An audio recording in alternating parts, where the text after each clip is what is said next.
de tequila.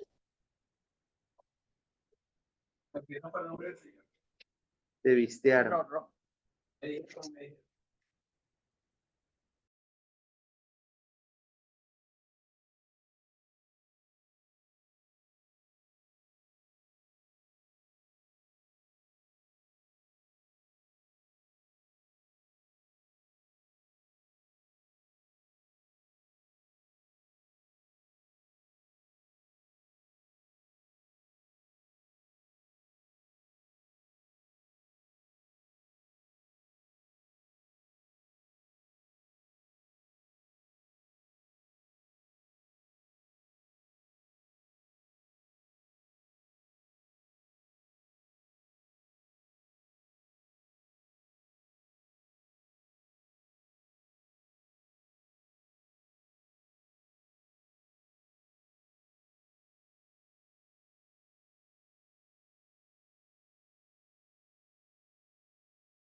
Vieron ayer. Espero. Bueno, ya podemos empezar. Pues muy buenos días. Hoy vamos a acabar completando estos conceptos como de farmacología general aplicado a tratamiento antineoplásico. Vamos a hablar de variabilidad. Vamos a hablar un poco de intensidad de dosis, resistencia y estudios clínicos. Y a lo mejor uno pudiera pensar, bueno, es que si yo hago el protocolo tal cual, no debería de preocuparme por estos conceptos. Sin embargo, quien le ha tocado rotar en la consulta de leucemias de esos días de 10 pacientes y que parece que 8 copias y pegas, pero de repente salen 2 que tienen una dosis diferente, la biometría como que no da, pues tienes que empezarte a preguntar si ese paciente tiene algo que le esté ocasionando una variabilidad en su respuesta al tratamiento. Y pues como decíamos con el paseo del tequila, para los 8 que copiaste y pegaste y la biometría salió bien y no se hospitalizaron durante un mes y viven felices y contentos todo su tratamiento y su vigilancia, no hay problema. Pero para esos 2 que son diferentes, tú tienes que encontrar la mejor manera de tratarlos, porque si no, sabemos que el costo puede ser la recaída y puede ser la muerte. Aquí le cambio. Ok. Bueno, la variabilidad puede ser genética y aquí genética estamos hablando del paciente. ¿Ok? Sabemos, por ejemplo, que un 3% de la población tiene mutaciones de la tiopuril metiltransferasa. Hay gente que jamás se va a exponer a mercaptopurina, entonces pues, no nos vamos a dar cuenta. Hay estudios que, por ejemplo, a toda su población, hay protocolos o centros, que a toda su población al diagnóstico le hacen polimorfismos de MTHFR, les hacen TPMT, y así desde el principio ya van sabiendo cómo van a dosificar a ese paciente. Lamentablemente en Latinoamérica muchas veces eso es algo un poco artesanal. Entonces me dirían, bueno, doctor, pues si usted manda UPC, le hacen. Sí, el problema es que eso lo pagan las fundaciones y más o menos de 6,000, 8,000 pesos por paciente, pues sería un dineral solamente para saber un estatus que quizás podemos inferir por la clínica o ya luego confirmar por laboratorio. Puede haber variabilidad adquirida y más adelante vamos a ver cómo un paciente de ciclo a ciclo de metotrexate puede tener diferentes toxicidades y puede tener diferentes concentraciones séricas estables que nosotros vamos a ver traducido en los niveles plasmáticos. Por eso es tan importante que en la consulta de leucemias veamos cómo estuvieron los niveles del ciclo anterior, qué le fue de toxicidad al paciente y la preguntemos intencionadamente. El martes que estuvimos en consulta, pues no se hospitalizó por mucositis el niño, pero cuando preguntas intencionadamente, bueno, sí le salieron unas ampollitas y se rozó, pero pues los papás de ahí, como era mi primer ciclo, me dijeron que darle. Y si yo no pregunto, pues no registré que tuvo una mucositis grado 1, grado 2, y era el niño que ayer canalizaron muy tarde en procedimientos y que la enfermera me preguntó, oiga doctor, pues lo empezaron a hidratar a las 12, pero ¿qué? ¿Que a las 6 de la tarde le cuelguen la quimio? Pues por mucho que sea riesgo favorable, por mucho que vayan a hacer 4 horas de infusión, no, porque ya me hizo una mucositis grado 2 probablemente, porque la mamá quizás no lo pudo escribir muy bien. Y si yo hiperhidrato menos tiempo, seguramente en ese ciclo me iba a hacer una mucositis grado 3, grado 4, que me iba a retrasar la quimioterapia. ¿Ok? Entonces vamos a hablar algo de farmacogenética. Y esta farmacogenética puede afectar, y también la variabilidad adquirida, pueden afectar la distribución del medicamento. El caso típico donde se afecta la distribución son los pacientes desnutridos, con albúmina baja, ¿ok? Porque al haber menos ligamiento a proteínas hay más fármaco libre, y sabemos que el fármaco libre es el que es el fármaco activo, o el paciente obeso, que al tener un mayor porcentaje de grasa corporal puede generar liberación tardía de algunos fármacos. ¿Okay? En el metabolismo, pacientes que son metabolizadores rápidos de dexametasona, ya no puse eso ayer, pero bueno, cuando roten por leucemias espero que veamos eso, que son metabolizadores rápidos del corticoide y pacientes que son metabolizadores lentos. Si yo no tengo un laboratorio de farmacología como el CENYUD, o nuestro laboratorio no tiene la capacidad de hacer eso, ¿cómo lo sé? Es el típico paciente que tú le diste 5 días de dexametasona en sus 3 semanas de mantenimiento y cuando viene la semana 4, parece que se tomó dexametasona todo el tiempo. Y tú le preguntas a la familia y dices, bueno, a lo mejor ellos vieron que comía mejor y por eso le dieron la dexametasona más días. Y no, solamente se la dieron 5 días.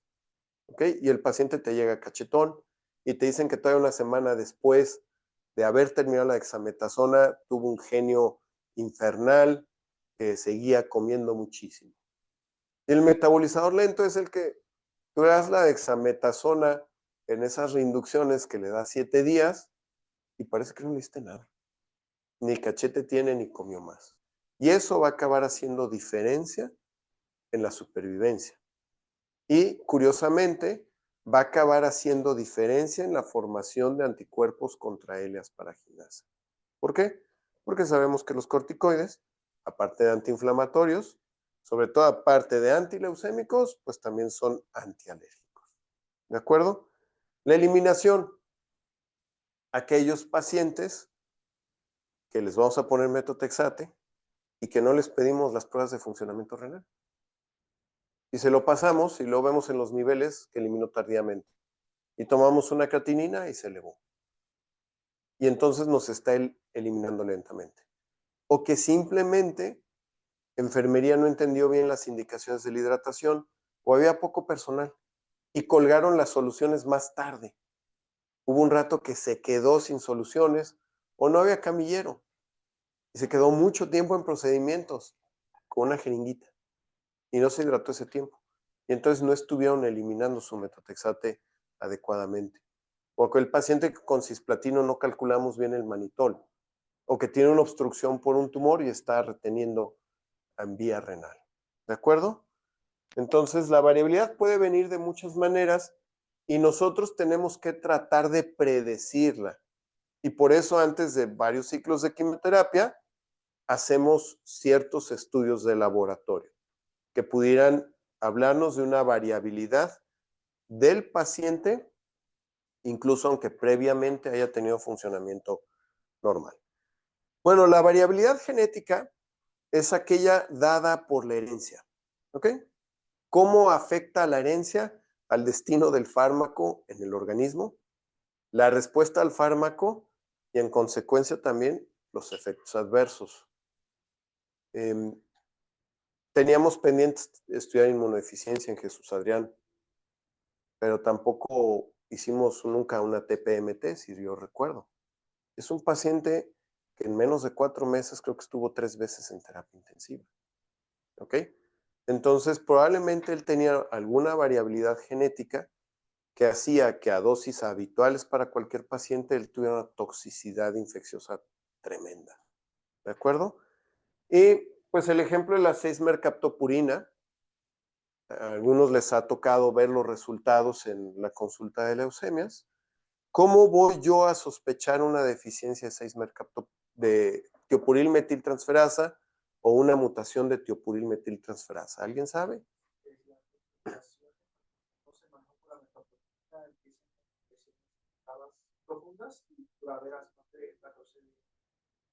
Ok, pues nos lo acaba de decir Yair. Número 1, en cuanto yo empiezo a exponer al paciente un fármaco, empiezo a ver una toxicidad acentuada a este fármaco. Y por eso Zair nos dice, le dije Yair, ¿verdad? Hace rato. Es que lo dije en portugués. Zair nos dice, al empezar la consolidación, nunca antes habían tomado mercaptopurina. Y les damos mercaptopurina y hacen una neutropenia muy intensa. Nosotros sabemos que los pacientes a las 2 semanas del primer ciclo tienen que estar listos. Si un paciente no está listo a recibir a las 2 semanas porque tiene neutropenia, probablemente es la mercaptopurina. Si bien el metotrexate sabemos que le pudo causar, ¿no? Lo primero que tengo que pensar es la mercaptopurina. ¿Cómo puedo dilucidar si fue la mercaptopurina del metotrexate? Afortunadamente ahora tengo niveles. Si mis niveles de hora 48 no fueron altos, no me hizo toxicidad en mucosas, no le dio diarrea, no estuvo muy vomitón, y a mí me llega neutropénico a su consulta previa al ingreso, ahí es el momento de sospechar una mutación de tiopurilmetiltransferasa. ¿De acuerdo? Cuando el paciente me empieza a presentar esto dentro del mantenimiento, va a ser muy poco probable que se deba a variabilidad genética. o al menos no a la genética para 6-mercaptopurina, por ejemplo. ¿Ok? Quizás se dé por alguno otro de los fármacos. Puede haber un paciente que tenga polimorfismos de MTHFR y deficiencia de tiopuryl metiltransferasa. Pues no hemos hecho un gran estudio en la población. Teníamos hasta hace poco una tesis que tomaba todos los polimorfismos de MTHFR. Creo que hubo ahí algunos problemas y no vamos a poder parear sabiendo si alguno de esos pacientes también tenía mutaciones del TPMT, pero pueden coexistir. La variabilidad adquirida, daño hepático por medicamentos. Si bien a cada rato nos dicen que nuestros pacientes con hepatitis es secundaria al metotrexate, sabemos que no es la única causa. ¿Ok? Lamentablemente nuestros interconsultantes, la primera respuesta que van a tener para nosotros es secundario a quimioterapia. Y dejan de investigar otras causas. Ahí tenemos a Cristel con una hepatitis por virus Epstein-Barr, ¿no? Cuando nos juraron y nos perjuraron que era secundario fármaco. ¿Ok? Ahora, nosotros usamos una polifarmacia brutal, ¿no? Un paciente que ingresa con neutropenia febril, por ejemplo, un pequeño que esté de leucemia mieloide aguda complicado en terapia intensiva, ¿cuántos fármacos usa? Y tenemos un departamento de farmacia que nos dice, doctor, hay interacción entre esto y esto. Y a veces, ¿cuál es la respuesta? Que se joda. Que se jode el riñón. Oye, pero en su siguiente ciclo llevas cisplatino. Pues ahí va a ver cómo la haces. Total, nomás va a tirar potasio. Sí, pero lleva ifosfamida. Y el ifosfamida va a hacer que tire más potasio. Pues que viva tomando potasio, ¿no? Ok, eso es un efecto secundario. Pero ¿qué pasa cuando esas interacciones provocan daño a alguno de los órganos encargados de activar un fármaco o de metabolizarlo? Y ahí nos vamos a meter en problemas. Entonces, la variabilidad adquirida puede venir producida por nosotros, que ocasionemos un daño hepático por los medicamentos, daño renal, puede estar dada por la administración concomitante de medicamentos, ¿no? A mí de repente se me hace, cuando traen sus lagañas amarillas, tos, mocos, darle ambulatorio claritromicina, y antes de una hora va Cristian a tocar a mi puerta a recordarme que el paciente recibió vincristina y que va a tener una interacción con claritromicina. ¿Ok?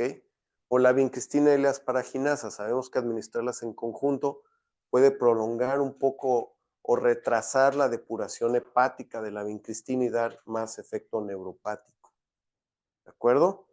Entonces sí tenemos que ser muy cuidadosos en todas esas recetas y si alguien nos señala una distracción, un olvido, un error, pues hay que actuar en consecuencia.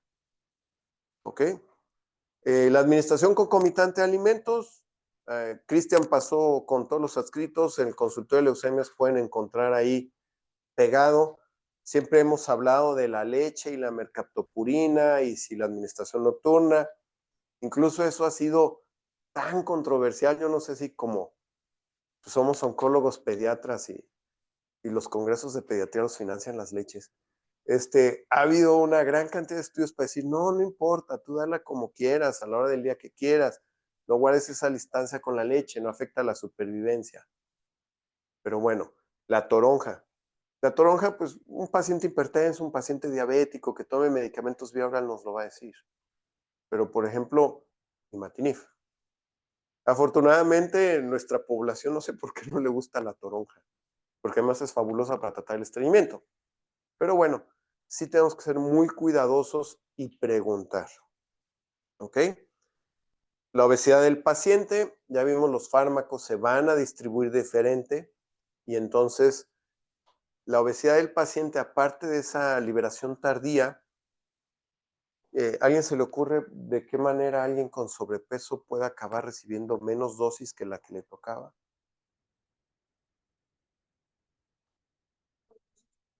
Exacto. ¿Con qué fármaco? La vincristina. ¿no? En inducción a la remisión la administramos a 1.5 miligramos metro. En mantenimiento la administramos a 2. ¿Cuál es el tope de dosis de vincristina? El tope es 2. ¿Qué pasa si yo tengo un paciente con 1.5 de superficie corporal? En el mantenimiento va a recibir menos dosis, ¿no? Entonces, esa es otra manera en que la obesidad afecta. Creo que hay otro chiquito obeso de la doctora Xochitl. Néstor, que preguntamos, oye, pero ¿por qué tiene tan poquita ciclo? Pues porque es obeso. Y porque entonces si la calculas como los otros pacientes, pues ya es un montón de dosis y nos preocupa. Incluso aquí, pues valdría la pena revisar como la experiencia de los pacientes adultos o los oncólogos adultos, ¿no? Yo alguna vez que coincidí en un congreso con uno de adultos, yo iba a la parte pediátrica de adultos, el ASCO, y me decía, es que ustedes les ponen dosis asesinas a los pacientes. ¿Qué te pasa? Sí, si yo pongo lo que tú pones al paciente adulto con la misma neoplasia, lo mato. Bueno, nosotros tenemos esa ventaja con los niños, pero ya con los adolescentes y sobre todo si son obesos, sí nos vamos a enfrentar a un reto. ¿Qué carambas es esta gráfica? Algunos a lo mejor ya la han conocido. Estos son concentraciones séricas estables de metotrexate, o sea, el nivel de la hora 24. Cada raya vertical es un paciente y un paciente debe de tener 4 infusiones. Esto es incluso en la época dorada del sector salud mexicano, al menos para los niños con cáncer. Y entonces verán que las líneas verticales, bueno, lamentablemente algunas tienen 2, otros tienen 3 circulitos. ¿Ok? Esta gráfica, pues habría que completarla situando una raya en donde yo considero que es el nivel de que es efectivo. Pero vean, por ejemplo, este paciente. En una de ellas, su nivel de la hora 24 fue 10. Y en otra, 275. Y es el mismo paciente. ¿Infundimos diferente? No. Se infundió igual, se rescató igual. Bueno, aquí no influyen los rescates. Se hidrató igual. Claro, habría que analizar cada paciente a ver si hubo problemas en la hidratación. Los que están muy abajo en todos sus ciclos son pacientes Down. Ok, esta gráfica lamentablemente está contaminada por eso. Pero vean, hay pacientes que casi no varían en sus niveles de un ciclo a otro. ¿Ok? Administrándoles la misma dosis. Por aquí como está chiquititito. No hay variabilidad. Pero vean cómo hay pacientes que tienen una gran variabilidad. Y si yo tengo mis niveles en tiempo real, que sería lo ideal, puedo anticiparme a prolongar mi hiperhidratación y a valorar si incremento el número de rescates o la dosis de los rescates. ¿Ok? Y por eso en nuestra curva de metotrexate, esto es para valorar efectividad únicamente. Pero bien pudiéramos trazar de cada uno de estos pacientes cómo fue su curva de eliminación y cómo estuvieron a la hora 48. Y además eso amarrarlo a si se intoxicó o no clínicamente. Una tesis que jamás nadie ha querido hacer porque imagínense, ver tantas, cada paciente multiplíquenlo por 4. Pero ¿qué pasa si yo logro trazar esas curvas, ¿no? Digamos, en la visita creo que hasta el cansancio me han visto trazar este tipo de curvas, ¿no? Si con cada paciente, cada infusión, yo tomo mis niveles y voy trazando mis curvas, si se fijan, la mayoría de los pacientes van teniendo un comportamiento similar. Esto de aquí, que viene siendo, ¿cómo se llama esto? Muy bien, el área bajo la curva. ¿Y el área bajo la curva me habla de qué?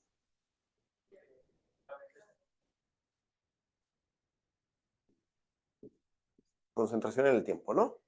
O como diría Zahir, el tiempo en que la célula antineoplásica está expuesta a un nivel adecuado del fármaco, muy probablemente. Casi todos están aquí. Este se me salió. Pero Debido a que quizás el 90-95% de mis pacientes tienen este comportamiento, yo establezco una curva farmacocinética poblacional. ¿Y qué pasó cuando se nos empezó a caer esa época dorada muy breve del sistema de salud?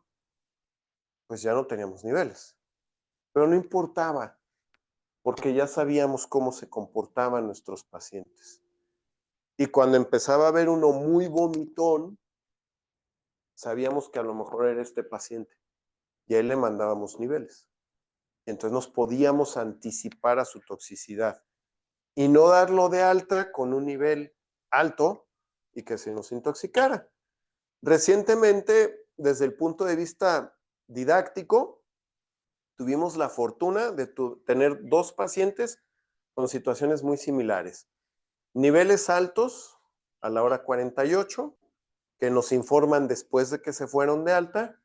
A un paciente se le pide venir y se empieza a hiperhidratar, se ingresa, sí tiene algo de toxicidad, la torea más o menos rápido. Una paciente no se localiza, no viene, no se ingresa e ingresa con toxicidad. ¿Cuál de los pacientes duró más tiempo intoxicado? Entonces, sí, los niveles tienen un sentido, ¿ok? Ahora tenemos otra vez la fortuna de hacérselo a todos. Vayamos a recabar esos resultados para que no se nos murió ninguno de los dos, pero sí es una gran diferencia en su estado clínico, cómo le va a ir. ¿Alguna pregunta a esto? Bueno, pues también esta quizás ya la han visto muchas veces, los diferentes fenotipos que hay de la tiopurilmetiltransferasa. La A y la B vienen siendo la forma silvestre, que en literatura anglosajona encontrarán referida como wild type. Esta es la estructura. Y va teniendo variantes. Y esas variantes le van a conferir a la enzima, la tiopurilmetiltransferasa, de lo que se encarga es de inactivar los metabolitos de la 6-mercaptopurina, la oteoguanina, para que pasen a ser metabolitos inactivos. ¿Ok? Pero si hay alguna mutación tan pequeña como el cambio de un aminoácido, ¿ok? En un solo punto va a tener una actividad enzimática reducida y por lo tanto el metabolismo de los metabolitos o la eliminación de esos metabolitos activos va a ser más lento. Y qué bueno que sea más lento porque tiene una mayor actividad antileucémica, pero también va a tener más toxicidad. Y dependiendo de la variante, la actividad de la enzima puede ser reducida o puede ser incluso nula, y entonces el nivel de toxicidad va a ir de intermedio a alto. ¿Cómo le hacemos en la clínica de leucemias para empezar a sospechar esto? Hay una franja en la que tenemos que tener nuestros neutrófilos de consulta a consulta, ¿no? ¿Qué es cuál? Ya hasta parece oncólogo. No, de 200 no. 500 a 1000, 1200. Si yo constantemente estoy abajo de eso, si no empezó desde la consolidación, ok, está bien que busque esto, pero generalmente se va a deber a otras causas. ¿De acuerdo? ¿Y qué puede pasar con estos pacientes? Bueno, esto es una muestra, ya tenemos muchos más pacientes en seguimiento. Esto es en qué momento se sospechó o se detectó la neutropenia, ¿de acuerdo?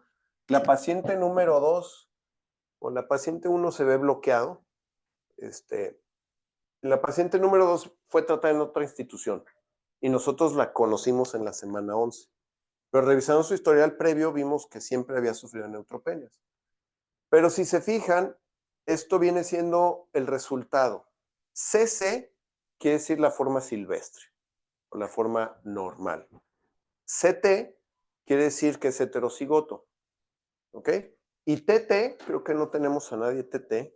No creo si el primero sea TT, pero bueno. El TT quiere decir que es homocigoto mutado. ¿De acuerdo? Entonces, no pasa nada. Entonces, este paciente que empezó en la semana 29, ¿cuándo nos dijo Zair que empezaban estos pacientes? En la consolidación. El que empezó en la 49 en la 17, en la 12 y en la 29 son normales. Como era de esperar, doctor, ¿para qué desperdició el dinero? Esta de la 11, ya dijimos, venía tratada de fuera. Pero fíjense en los que en la consolidación se hizo la toma porque se sospechó. Y de repente es muy cómodo, en lugar de darle 50 miligramos metro, pues le doy 25. Y eso llegó a ser un vicio. Ya le estoy dando el 50% de la dosis programada. Y entonces le estoy administrando menos tratamiento antineoplásico. Cuando se sospechó en la consolidación, ¿qué pasó? Todos tuvieron mutación. ¿De acuerdo? Y este también tenía mutación. Ahora, vean a continuación las dosis que estaban recibiendo los pacientes. Alguno fue por infección por citomegalovirus con un síndrome hemofagocítico. Otro cuando nos dejaban hacer la inmuno libremente, le pusimos inmuno y subió. Este paciente, una vez que lo tratamos con inmunoglobulina, le pudimos dar las dosis normales, ¿ok? Pero vean la variabilidad de dosis a los que sí estaban mutados. 16 miligramos metro, 29 miligramos metro, 4 miligramos metro. A esa supervivencia súmenle ya como 18 meses, porque es una tabla antigua. Todos están vivos. Entonces, si el paciente tiene una variabilidad genética y yo le identifico, yo sé que dándole una dosis muy baja,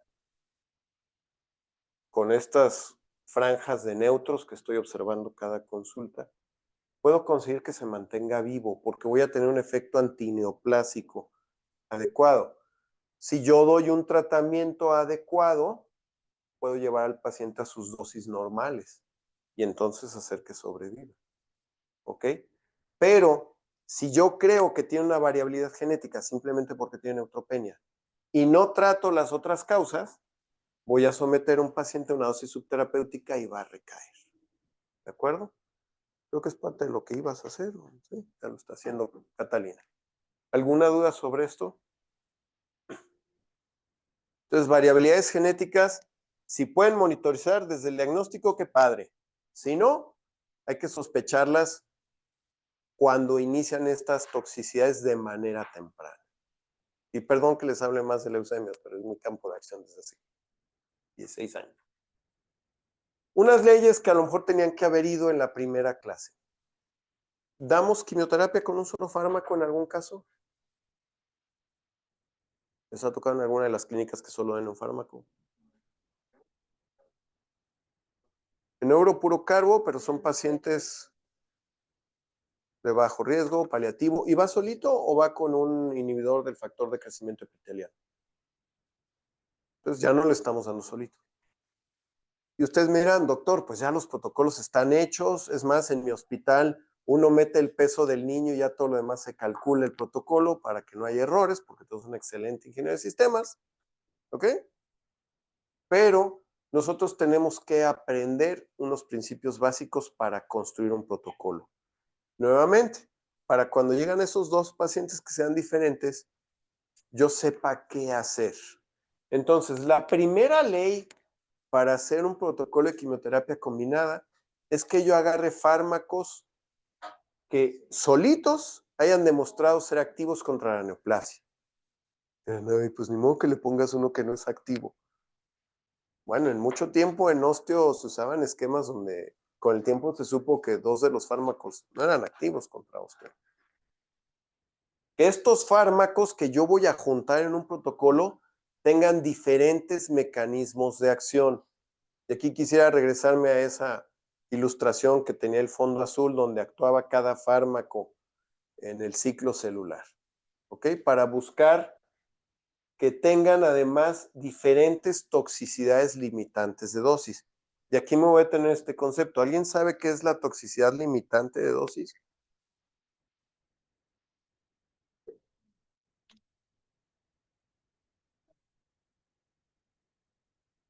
¿Pero qué? Como la ley asparaginosa.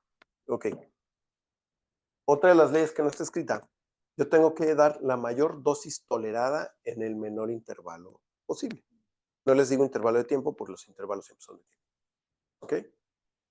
Entonces, la toxicidad limitante de dosis es esa dosis o es ese efecto tóxico secundario al uso del fármaco que no me permite darle más dosis. ¿Ok? Por ejemplo, en linfomas, es que para no caer en puros sólidos, ¿qué dosis usamos de doxorubicina o daunorubicina? ¿Y por qué no usamos más? Si es la daunorubicina o la dox viene siendo como la vancomicina de los antibióticos, super amplio espectro. ¿Por qué no doy más? Por la cardiotoxicidad. ¿Por qué más? ¿De qué es lo que tienen más pacientes internados? Por la toxicidad hematológica, por la neutropenia. Entonces, bien, Cristina, dijimos que el tope era 2. ¿Por qué no doy más? ¿Cuál es entonces el efecto limitante de dosis de la vincristina? ¿Ok? Entonces, cada fármaco tiene esos efectos secundarios tóxicos limitantes de dosis. Si bien ya sé que sí hay esquemas de doxo ARA-C en mieloide, ¿por qué les damos dauno ARA-C? Para no llegar a la dosis tope.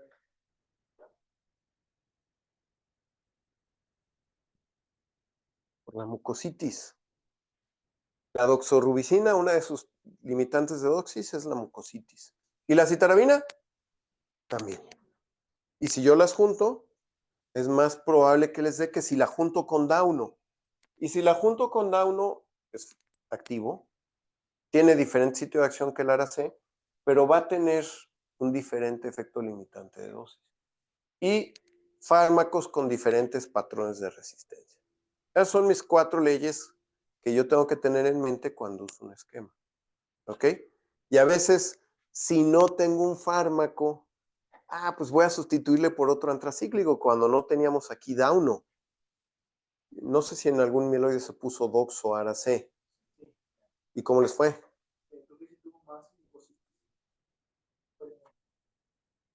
¿Ok? Entonces, esas cosas tan básicas, híjole, doctor, es que no había de otra, porque incluso ni con las fundaciones conseguíamos dauno. Bueno, pues entonces, si yo sé que eso va a pasar, tengo que prevenir la mucositis. Una es factor estimulante de colonias. La otra, pues desde que lo meto, que esté haciendo sus enjuagues, su adecuada limpieza dental, agua fría, bicarbonato, etcétera, para limitar esa toxicidad. ¿Ok? La intensidad de dosis. Ya algunos creo que le hemos tratado mucho en el consultorio de leucemias. ¿Qué es la intensidad de dosis? ¿Alguien sabe? Bueno, pues dice. Es la dosis promedio de un fármaco por semana durante el tratamiento. Para no cansarlos con leucemia. Alguien que esté en sólidos de los R2 ahorita. Muy bien, Valentina. ¿De qué me quieres dictar un esquema? Rabdo. Órale, Rabdo. ¿Qué me va? Bien, Cristina, ¿cada cuánto?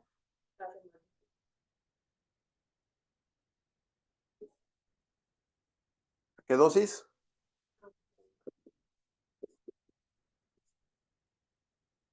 ¿Qué más? ¿Cada cuánto?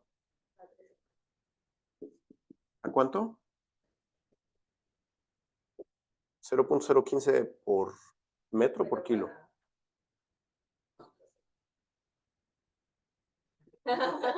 ¿Por cuántos días? Por 5 días. ¿Qué más lleva el esquema? ¿Cada cuánto? Cada 3 semanas. ¿A qué dosis? ¿Alguien que se acuerde?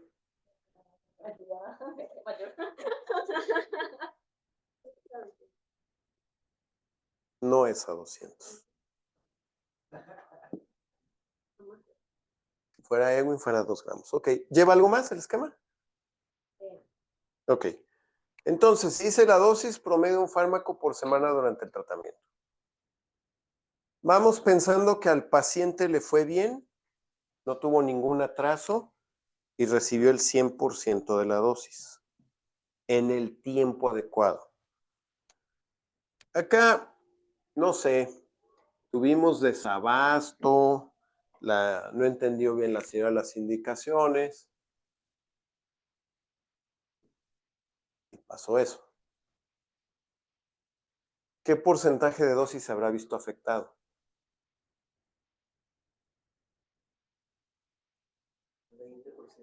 20%. Recibió el 80% en el tiempo. No, pero pues este paciente además como ese RAP obstruía mucho, tuvo una neutropenia terrible y se nos atrasó. No le reduje dosis, pero se nos atrasó. ¿Qué iremos ya? Más o menos, ¿no? Porque no me dejé espacio para hacer cuentas, pero bueno. ¿Y qué pasó si además de que se nos atrasó mucho,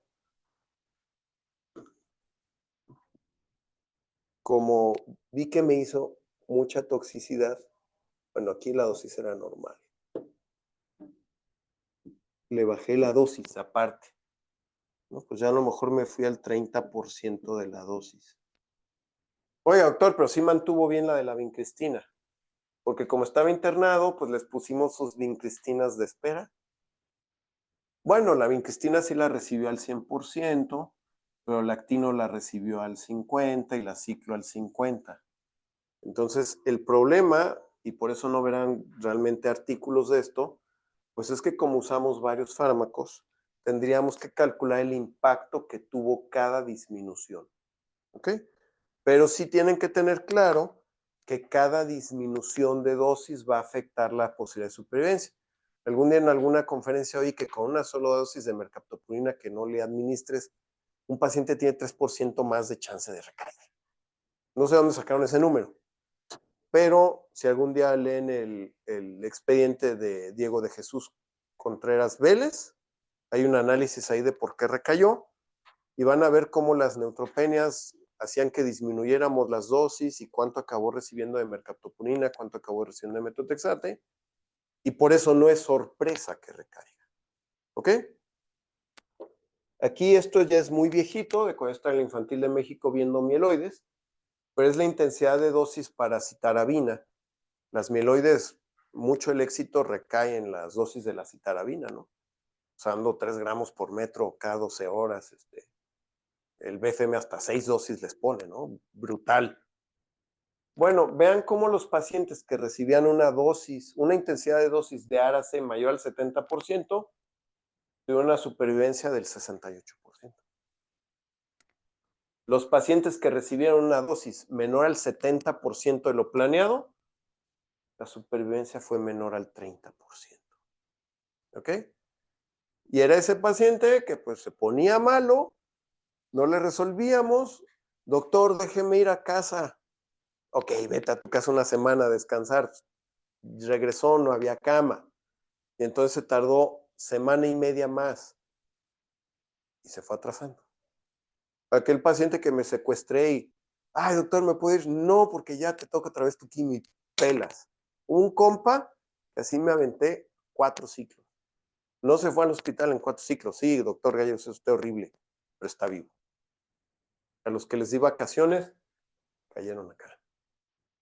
Entonces, si bien siempre tenemos que hacer un balance entre la condición del paciente y el poderle dar dosis, sí tengo que tener en mente que cada atraso, cada disminución de dosis puede afectar. Claro, antes de disminuir las dosis, a mí cada que disminuye una dosis me duele. Tengo que averiguar qué está pasando. Virus, fármacos concomitantes. Yo creo que más del 80% de nuestros pacientes toman otras cosas que no nos dicen. ¿Ok? Sobredosis porque la mamá se hace pelotas, alimentos. Hay que investigar qué está pasando. Variabilidad genética. ¿Ok? Bueno, la resistencia es la habilidad de las células para producir fenotipos variantes que pueden adaptarse mejor a ciertos ambientes. A un microambiente rodeado de quimioterapia, como hablábamos, de inundar con metotrexate, por ejemplo. Y esto le va a permitir alterar su sensibilidad al fármaco. Digamos que la célula neoplásica es maligna. Y como maligna que es, pareciera que fuera muy inteligente. Y tiene la capacidad de desarrollar mutaciones que le hagan adaptarse. Mucho de esto lo aprendimos de las bacterias y los antimicrobianos. ¿Ok? Y bueno, las mutaciones muchas veces se dan al azar. Yo puedo tener células que ya nacieron resistentes o células que se van haciendo resistentes. ¿Ok? Y ya sabemos, el mecanismo antineoplásico es dañar a la célula de muerte para que a través de varias vías de señalización, conocidas como la apoptosis, se muera. ¿Ok? Entonces, queremos ver si la dosis tiene que ver con la resistencia.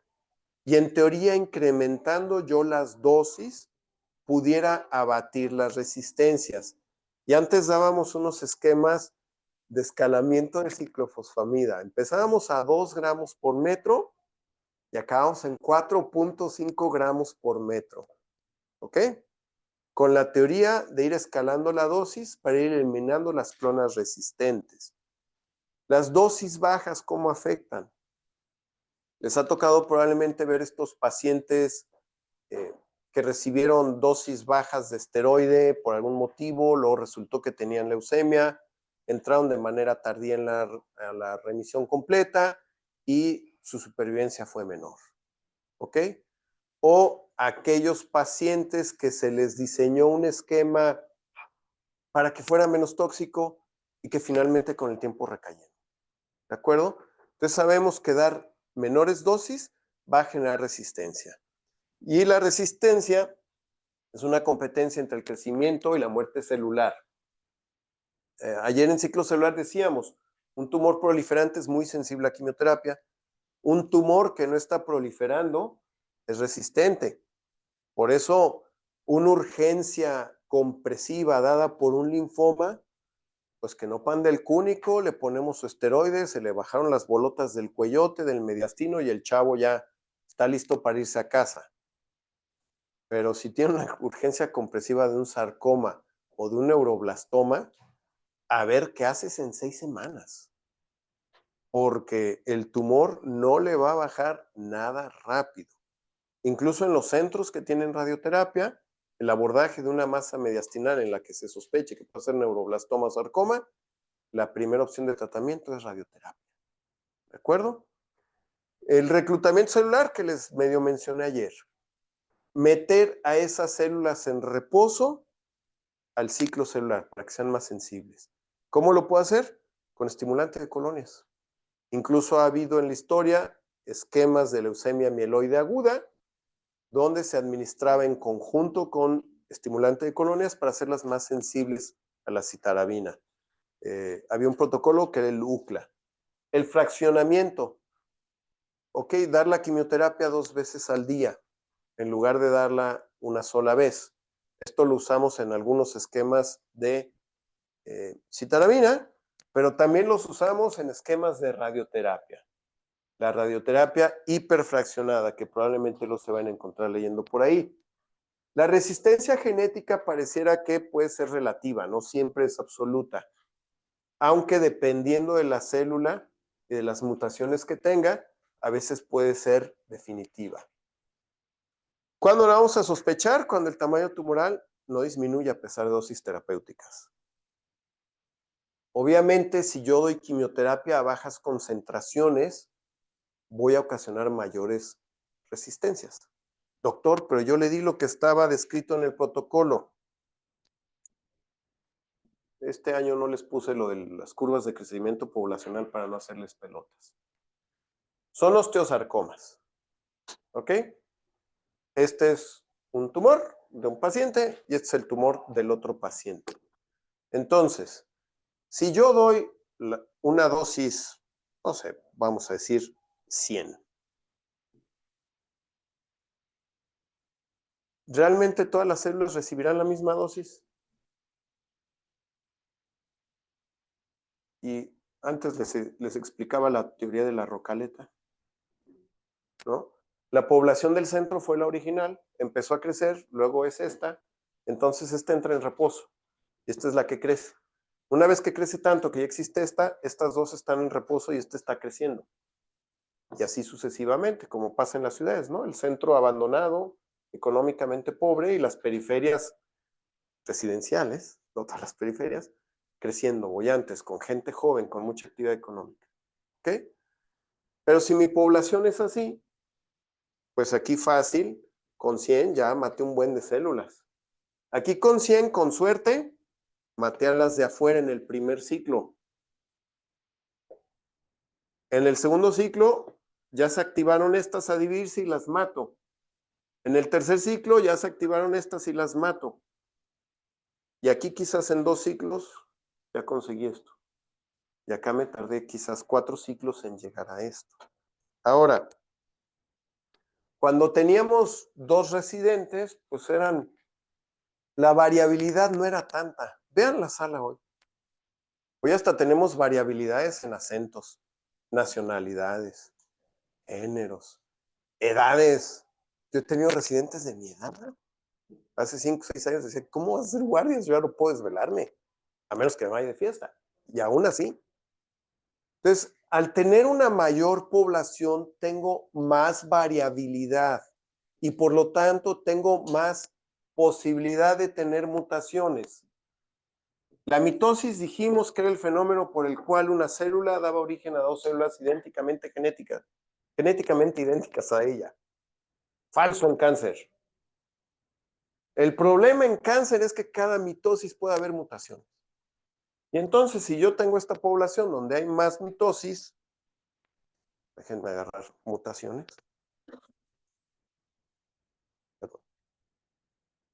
Pues a lo mejor aquí existe esta mutación. Y aquí también porque es. Pero ya para la siguiente generación, ya tengo más células con esa mutación que ya tenía. Tengo esta. Entonces en la siguiente generación, ya tengo más mutaciones. ¿Ok? Y en la siguiente generación,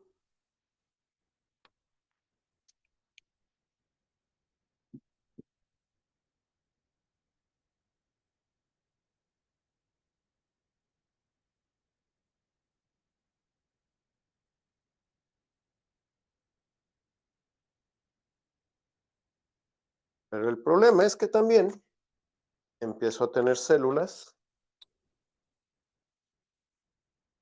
Sí. Con doble mutación. Nuevamente, ¿cuál va a ser más fácil de eliminar de los tumores? Que solo tiene una clona. Y entonces, por eso nuestros esquemas de quimioterapia traen varios fármacos. Para que si yo me encuentro a esta, le haga daño. ¿Ok? Porque además, en las recaídas lo habrán vivido. Cuando hay una recaída, ¿qué tipo de célula es la que yo encuentro? Puede ser una subclona o puede ser la clona original, pero esa clona original es la superclona, es la que nunca maté y que con el tiempo, al quitar yo el tratamiento, el tumor está lleno de esa superclona resistente. Entonces, por eso, desde el principio, tengo que tratar de eliminar todas esas clonas. Los tumores, las neoplasias, hay que curarlas a la primera.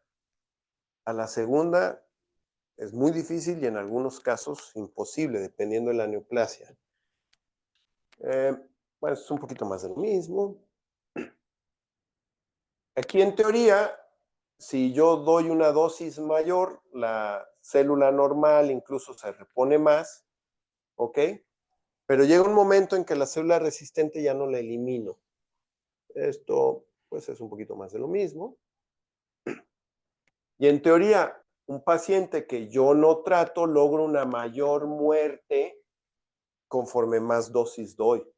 Pero en la paciente ya tratada llega un momento en que incluso incrementando la dosis no alcanzo la tasa de mortalidad deseada de las células neoplásicas. ¿Ok? Y la resistencia se puede dar en el transporte, en la activación intracelular, en cómo se liga en un blanco modificando enzimas, ¿ok? Las famosas isoenzimas que ocurren de tetrahidrofolato reductasa, de dihidrofolato reductasa en los ciclos de metotrexate entre un ciclo y otro, y por eso podemos tener esas variaciones. Mientras más células tengo, más fármaco voy a requerir para hacerle daño, ¿ok? Cualquier modificación que yo haga en mi esquema, y por eso lloremos cuando hagamos modificaciones, puede generar resistencia. Pacientes que genéticamente tienen alterada la apoptosis, o más que pacientes, tumores, ya valimos queso, o el desarrollo de vías metabólicas alternas. Sobre rescatar con metotrexate, con ácido folínico un paciente por metotrexate, le da una vía metabólica alterna a la célula para que al siguiente ciclo se muera de la risa. Bueno, mientras más grande el tumor, mayor la probabilidad de tener células resistentes e incluso mayor la posibilidad de tener doble resistencia. La radiación puede generar quimioresistencia en algunos casos. Ayer veíamos que a veces lo usamos en conjunto para sensibilizar, ¿ok? Ya que la radiación genera lesiones a la genética de la célula. Y estas lesiones pueden generar resistencia, ¿ok? En algún estudio encontré por ahí que cada vez que se radiaba se ocasionaban 107 eventos dañinos para el DNA. La idea es que esto haga que la célula se muera, pero si ese paciente tiene mutaciones para la apoptosis, pues no se va a morir la célula y además la vamos a hacer más resistente. Podemos aumentar el transporte, mayor dosis, fármacos se han intentado como verapamilo que generen más transporte hacia el interior de la célula, inhibir la reparación celular, buscar afectar las señales de crecimiento. La ciclosporina en algún tiempo se intentó para inhibir la glicoproteína P. La glicoproteína P lo que hace es sacar el fármaco de las células o tratar de... Pero lamentablemente esto no ha mejorado porque los moduladores han demostrado ser a veces más tóxicos al conjuntarlos con quimio. La quimioterapia a altas dosis tiene estos beneficios. Es como usar fuerza bruta. ¿Ok? Y hay quien dice que a lo mejor no requiere apoptosis. Cuando hablemos de metotrexate en leucemias, sabemos que a cierto nivel de dosis, al menos in vitro, ya no hay la poliglutamatización que quisiéramos. Se quedan en diglutamatos y entonces son más fácilmente extraíbles de la célula y menos activos. Bueno, esta es una gráfica chafa. Para que no se los olvide, si está en G0 no va a ser sensible. Si está en el ciclo celular va a ser sensible. ¿Ok? Pues creo que esto ya lo mencionamos. Pero bueno, recordarles, la célula más fuerte y apta es la que sobrevive. Por eso las recaídas son un evento catastrófico. Y a veces se nos olvida, el médico a veces soy el primero resistente. Toda recaída tendría que ir con la doctora Norma. No para quimio paliativa, sino para que ya nos vaya abordando que es un evento catastrófico y va a haber problemas. Y mientras más grande el tumor, mayor tasa de mutaciones. Eso no lo olviden. A veces no estás listo, te tengo que amputar la pierna porque tienes una sandía ahí. La quimio no te va a servir. Y mejor batallo contra enfermedad microscópica que hay ahí que contra una sandía. ¿De acuerdo? Esto ya lo mencionamos también. Los estudios clínicos. ¿Por qué hacer estudios clínicos? Para generar un conocimiento médico veraz, libre de sesgos, de mañas, de intereses. Y en Pharma también se hacen. Los estudios clínicos prospectivos aleatorizados son el estándar de oro. Y nos van a evitar muestras pequeñas que nos den sesgos. En mi hospital nos va re bien con esto. ¿Y cuántos casos tienes? 2. Pues espérate que te recaiga uno y ya te fue súper mal, ¿no? Ah, bueno, es que sí me va bien. Pues sí, pero como tienes tan poquitos pacientes, tu variabilidad es tanta que ni siquiera sé si tu conclusión es veraz. Y tus estadísticas, Yo me acuerdo cuando publicamos el artículo aquel del carbón activado para el Inotecan, no le hallábamos cómo hacerlo en estadística. Fuimos con el experto de estadísticas del infantil. Tú con la estadística puedes hacer que se vea lo que quieras. Dije, de aquí soy, pero pues no es eso lo que quieres transmitir. Ok, por ejemplo, antes de que hubiera los protocolos multicéntricos de BCM, de San Judas, de COG, de POG, de CCG, la supervivencia era mala. Al haber estudios con mayor muestra, mayor posibilidad de responder preguntas de manera rápida, se incrementa la supervivencia. ¿Ok? Se aportaron nuevos fármacos al tratamiento, fármacos que redujeron el riesgo de recaída, pero también algunos fármacos que se sacaron del uso. ¿Hace cuánto no ven etoposide en un paciente con leucemia linfoblástica aguda? Pues solamente en los de recaída, porque se vio en grandes grupos que había un porcentaje que tenía leucemia mieloide secundaria. Y bueno, para que les dé envidia, yo sí me podía subir a la pirámide de Chichén Itzá. ¿Ok? Pero bueno, el estudio fase 1, fase 2, fase 3, fase 4 van siendo progresivos. Hoy lo tienen prohibido, de modo. La fase 1 es en humanos. Esto ya es estudio clínico, no preclínico. ¿Ok? Y buscan encontrar la dosis óptima y segura para el tratamiento de un paciente, que esté cercano a la dosis que sea terapéutica. No busca ver siquiera si el fármaco es útil. Busca ver si la dosis la tolera el ser humano. No deben de tener terapia concomitante. Y en oncología muchas veces se usa cuando ya la terapia convencional falló. Ahí fue cuando se empezaron a experimentar muchos de los fármacos que hoy ustedes usan. Había fallado el esquema previo, no le vamos a dar nada y vamos a ver qué tanto responden. Por eso cuando lean de algunos fármacos va a decir, el 40% alcanzaron una respuesta parcial, el 20% una respuesta completa, y resulta que pues después se murieron todos. Generalmente involucra pocos centros, pocos pacientes. Y lo que busca encontrar es si el fármaco promete y es tolerable, avanza a la fase 2. La fase 2 va a estudiar los efectos antineoplásicos del régimen de tratamiento, entonces va a determinar la respuesta del tumor y definir la dosis, no la dosis tolerada, sino la dosis a la que es efectiva. ¿Ok? Fase 1 vimos cuánto se toleraba. Fase 2 vamos a ver qué dosis es efectiva. Fase 3, ya metemos el fármaco a un esquema nuevo o que gracias a ese fármaco es diferente al esquema que usábamos y los vamos a comparar contra nuestro esquema establecido, a ver si es mejor. Y aquí es donde es el esquema aleatorizado, controlado, prospectivo, estratificados por riesgos para tratar de que los pacientes tratados en el esquema A sean iguales a los tratados en el esquema B. Y no esté yo comparando peras con manzanas. ¿De acuerdo? Y aquí generalmente es multicéntrico, grandes muestras de pacientes y busca encontrar un balance. Muchas veces decir mi esquema fue igual de efectivo, pero fue menos tóxico, ya es una ganancia. Fue igual de efectivo, pero es más barato, es una ganancia. Híjole, fue menos efectivo, no me sirve. Caray, fue más efectivo, úsalo. Cuando lean historia de rabdomyosarcoma, IRS4, BIVIEVAC, ¿no? Ahí la competencia para ver cuál era mejor. La fase 4 ya es la fase final y generalmente es la fase post-mercadeo y va a involucrar a grandes poblaciones. Y lo que busca es establecer la seguridad. ¿Pues qué no eres en la fase 1, doctor? Sí, pero al someterlo yo a grandes poblaciones voy a encontrar esas pequeñas diferencias que hay de una población a otra y por las cuales ya no usamos nifedipina para tratar la hipertensión. A los latinos la nifedipina les provocaba un espantoso dolor de cabeza que no pasaba en las otras poblaciones. Bueno, pero si tenemos alguna duda, tenemos 30 segundos. Ya. ¿No? Bueno, de todos modos, gracias, Byron, por mandarles el video de la clase con la narrativa para que lo repasen.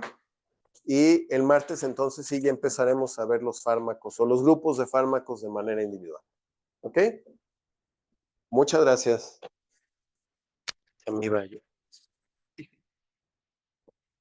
Si a alguien le quedó duda y por falta de tiempo, igual mándenme un mensajito, les puse el número ayer, ya cuando tenga chance pues les contesto.